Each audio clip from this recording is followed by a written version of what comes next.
Guys, ngeri banget ini guys. Negara terkaya di dunia hari ini lagi nangis-nangis di pojokan karena mereka nggak punya program food estate kayak Indonesia. Negara paling powerful di kolong langit hari ini jealous karena Indonesia berhasil swasembada pangan. Sementara negara adidaya yang satu ini resmi loh hari ini mengakui krisis pangan. Loh kok bisa guys? Dan lu penasaran gak sih apa sih negara yang dimaksud ini? Negara super kaya, negara dikuasa, kok bisa-bisanya jealous sama program food estate yang ada di Indonesia? Lu jangan skip video ini, let's check this out. Teman-teman, lu bayangin deh, lu menjadi warga di sebuah negara yang super kaya, super canggih, pokoknya super modern lah di planet bumi ini. Negara ini bisa bikin pesawat siluman guys. Negara ini bisa kirim roket ke planet Mars. Negara ini bahkan bisa bikin teknologi artificial intelligence yang konon katanya bisa menggantikan manusia dengan robot nih bentar lagi nih. Tapi lu bayangin kalau lu jadi warga negara yang satu ini dan lu pergi ke supermarketnya, terus lu pengen beli apa? Lu mau belanja telur ayam. Ternyata harganya udah naik 100% bro. Gila, mahal banget, tak terjangkau. Oke deh, terus lu pindah lagi, lu mau belanja apa? Lu mau belanja daging sapi. Ternyata harga daging sapinya juga udah naik hampir 100% juga bro. Intinya kalau lu masuk ke supermarket di negara itu, lu sebagai manusia, lu jadi pengen buru-buru pindah planet aja bro. Karena harga-harga tak terbeli. Jadi udah fix hari ini guys, rakyat di Amerika Serikat per hari ini menghadapi situasi yang jauh lebih sulit, jauh lebih berbahaya, jauh lebih menakutkan dibandingkan resesi ekonomi. Harga makanan yang dibeli oleh rakyat Amerika hari ini ya di rata-rata sejak tahun 2019 sampai sekarang itu udah naik lebih dari 30% apapun jenis makanannya. Beberapa bahkan tembus bisa sampai 100%. Dan ini merupakan lonjakan terbesar untuk harga-harga groceries ya, bahan kebutuhan pokok hari-hari dalam 50 tahun terakhir sepanjang sejarahnya Amerika Serikat. Dan yang apa? Barang-barang supermarket di Amerika Serikat itu menjadi kisah yang sangat menarik hari ini. Karena di tengah harga makanan yang lagi naik terus melonjak ke langit, Presiden Amerika Serikat Donald Trump begitu ketakutan. Dia sampai resmi nih hari ini mendeklarasikan keadaan darurat. Amerika Serikat krisis pangan resmi bro. Dan ini kisah yang menurut gue konyol banget guys. Kalau lu lihat ya kisahnya Donald Trump terpaksa mendeklarasikan keadaan darurat negaranya krisis pangan padahal Indonesia hari ini swasembada pangan kok kayak kebalik langit dan bumi. Ternyata gara-gara ulah dia sendiri ngaco memang. Nah itulah akibatnya kalau lu pilih presiden dablek bro. Lu makanya jangan skip video ini. Gue bakal jelasin kenapa krisis hari ini yang terjadi di Amerika Serikat ya gara-gara si Donald Trump sendiri dan lucu sebetulnya ceritanya. Well anyway, gara-gara Amerika Serikat sudah membuat deklarasi krisis pangan, Trump kemudian membatalkan tarif. Dia sekarang lagi hobi ngasih tarif nih ke negara-negara kecil. Tarif apa yang dibatalkan? Tarif terhadap beberapa jenis komoditas yang datang dari negara Maroko. Lu apaan? Lu pasti tambah bingung ya. Kok bisa ya negara yang pertaniannya super modern, super canggih ternyata bergantung suplai pupuk dari negara yang lebih kecil di Afrika? Apakah kebijakan tarif Trump itu justru melukai petani di Amerika Serikat sendiri dan ujung-ujungnya melukai konsumen akhir nih yang ada di Amerika juga? Dan terjadi ketika kemudian suplai yang paling dasar yang namanya bukan jagungnya loh, no, lebih dasar lagi air dan pupuknya tidak tersedia, barang semakin langka. Apa yang terjadi? Hasil akhirnya hilirisasinya dalam bentuk telur itu barang-barang jadi makin mahal. Menurut hasil riset, harga telur ayam di Amerika Serikat sejak Donald Trump naik jadi presiden sudah naik minimal lebih mahal 30%. Di beberapa wilayah bahkan lebih mahalnya tembus 100%. Jadi contoh aja ya, waktu gue di Amerika Serikat itu, gue hari Senin nih ke supermarket, harga daging 1 kilo itu sekitar 300 ribu bro. Nggak ada 2 minggu, gue ke supermarket yang sama, harganya udah naik hampir 400 ribu. Gila bro, lomba mereka udah kayak mobil F1 aja nih, lu belanja di supermarket, mendingan lu belanja masuk freezer lah. Bisa jadi aset tuh, nilainya naik terus bro. Jadi ternyata Donald Trump baru sadar kalau dia bikin perang tarif, harga pupuk jadi makin mahal, tak terbeli sama petani-petani Amerika Serikat. Plus tambah lagi ada El Nino, global warming segala macam, krisis air. Ujung-ujungnya apa? Pengaruh ke harga-harga makanan yang ada di restoran, di rumah lu, di toko-toko swalayan. Jadi ternyata salah satu penyebab jumlah ternak sapi, ternak ayam di Amerika berada di level terendah dalam beberapa dekade terakhir ini. Bukan karena ada penyakit, virus atau serangan alien, tidak bro. Karena ya peternak itu menghadapi biaya pakan yang terus naik tinggi, kekeringan, biaya tenaga kerja, belum lagi kredit bank makin lama bakal makin mahal karena suku bunga bakal naik terus tinggi. Tapi kenapa baru terasa sekarang dampaknya? Kan perang tarif udah lama nih, udah beberapa tahun. Simpel aja, karena lu kalau ternak sapi itu nggak kayak lu pencet tombol di handphone lu. Tinggal lu taruh duit 100 juta, sapi langsung tambah 100 kali lipat. Nggak begitu dalam hitungan detik. Yang namanya sapi butuh waktu buat lahir, tumbuh, makan, berkembang biak. Artinya ketika populasi ternak menurun, pasokannya itu nggak mungkin bisa dipulihkan dalam hitungan 1, 2, 3 minggu. Nggak mungkin bisa diselesaikan krisis populasi ternak di Amerika Serikat cuma dengan rapat-rapat kabinet, rapat dengan anggota dewan, nggak ada. Karena dampaknya itu tidak terlihat tapi akan terasa setelah beberapa waktu. Makanya nggak usah heran belakangan ini banyak keluarga di Amerika Serikat yang mulai mengubah pola makannya.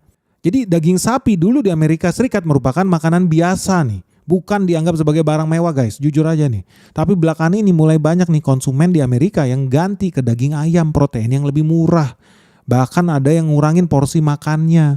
Ya lu bayangin aja kalau di Indonesia beruntung lah ya anak-anak lu dapat MBG minimal dari daerah lu. Tapi di Amerika Serikat guys ini brutal nih. Jarak antara si miskin dan si kaya.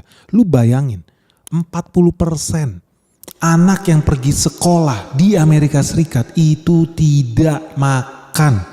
Perutnya kosong karena nggak punya duit. Ini data yang valid guys. Lu bayangkan 4 dari 10 anak di Amerika Serikat nggak sanggup beli sarapan bro. Belajar dengan perut kosong. Makanya lu nggak usah heran kalau Amerika Serikat bakal dibalap sama India. India ada MBG. Bakal dibalap sama Cina. Selesai lu. Ini fakta bro. Makin banyak orang miskin di sana yang nggak sanggup bahkan mau makan daging ayam aja ya mereka bagi-bagi. Yang tambah kaya siapa? Oligarki. Dan ini bahaya guys karena penting buat anak-anak kecil kita ya pergi sekolah itu bisa makan yang bergizi supaya dia nggak stunting, supaya dia pinter. Bukan nanti jadi beban negara bro. Tapi gimana caranya dia bisa jadi pinter bro? Kalau nggak dapat protein dari sumber makanan yang bagus. Apa bisa lu dapat protein dari motivasi doang, dari kata-kata bijaksana di grup-grup WhatsApp itu? Kagak bisa bro. Buat negara-negara berkembang supaya tidak jadi budak terus-menerus, penting mereka paham wajib swasembada pangan, wajib swasembada energi. Dua ini dulu. Amerika sekarang kena batunya nih. Dari kemarin ngerecokin terus nih negara-negara yang pengen swasembada pangan. Hari ini chaos bro. Negara Amerika Serikat resmi deklarasi krisis pangan. Tentunya para petani di Amerika justru sangat bergantung sama bahan baku impor yang namanya pupuk itu. Ujungnya kalau lu gak punya pupuk yang cukup, pasti produktivitas tanaman lu turun. Kalau produktivitas lu turun, hasil panen berkurang. Ketika hasil panen berkurang, artinya pasokan makanan pangan buat hewan ternak lu juga makin berkurang. Ujung-ujungnya apa? Harga pangan bakal naik tinggi guys. Jadi memang kalau lu lihat ya komoditas yang namanya pupuk itu kedengarannya sangat-sangat membosankan ya. Kayak gak penting gitu. Lu pun mungkin gak ngeh ya.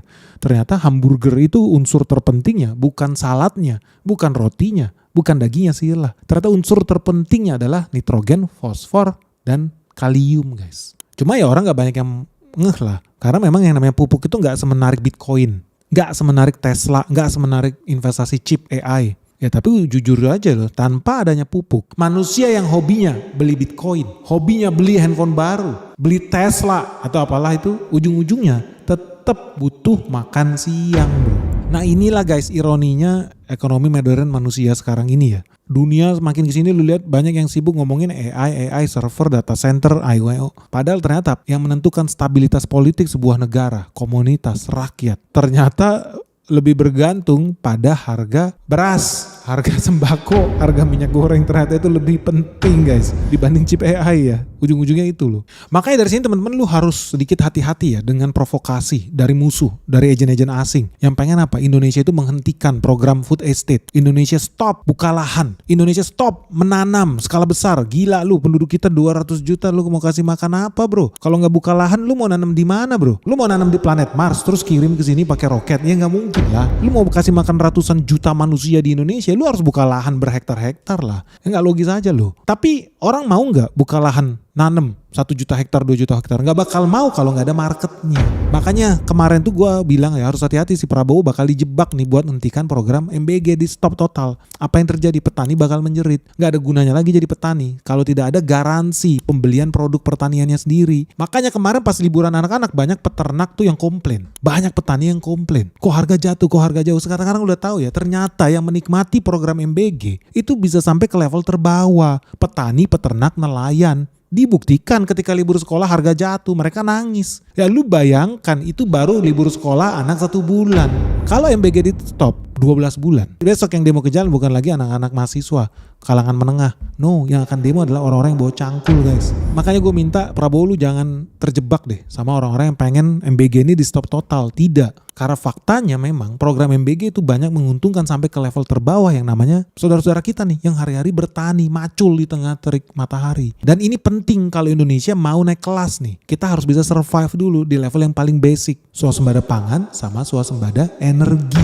Hari ini sekarang Amerika Serikat, negara yang punya roket itu, menangis. Pusing dia, resmi dia deklarasi negara dalam kondisi darurat pangan bro. Can you imagine bro? Tapi ini juga jadi pelajaran buat Indonesia. Indonesia bukan hanya bisa swasembada pangan, kita juga harus penting bisa swasembada di supply chain pangan itu sendiri. Karena ternyata lu butuh pupuk, lu butuh benih, lu butuh energi, lu butuh air, lu butuh logistik, lu butuh gudang, lu butuh juga pembiayaan dari financing dari bank atau koperasi. Kalau nggak ada itu semua, kolaps petani kita.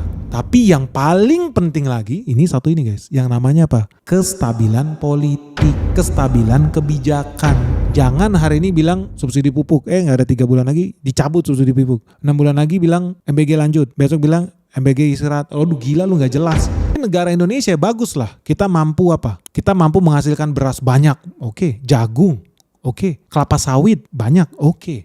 Tapi ingat, kalau bahan bakunya, pupuknya, pestisidanya, energinya masih bergantung sama negara-negara lain, sebetulnya kedaulatan pangan kita tidak 100% powerful. Kita nggak sepenuhnya berdaulat, nggak sepenuhnya kuat guys. Jadi memang kita boleh nih bikin proteksionisme, boleh, tapi harus presisi. Jangan ngaco kayak si Amerika Serikat. Bagus, nasionalis bagus, pro petani dalam negeri bagus, setuju gak? 1000% kita dukung. Tapi jangan sampai kebijakan yang maksudnya baik ya, mau melindungi industri, mau melindungi masyarakat, mau melindungi petani, tapi ternyata hasil akhirnya karena nggak bisa baca supply chain itu justru ujung-ujungnya malah membuat rakyat semakin menderita. Nah kalau yang gue lihat Indonesia terus gimana? Apakah kita separah Amerika Serikat? Tidak guys, enggak. Kalau Amerika Serikat udah di level yang paling ngaco lah. Kita bersyukurnya sendiri, Indonesia sendiri masih bisa memproduksi beberapa jenis pupuk lokal. Makanya kemarin gue seneng ketika ada investor di Indonesia yang pengen investasi lebih banyak lagi di nitrogen,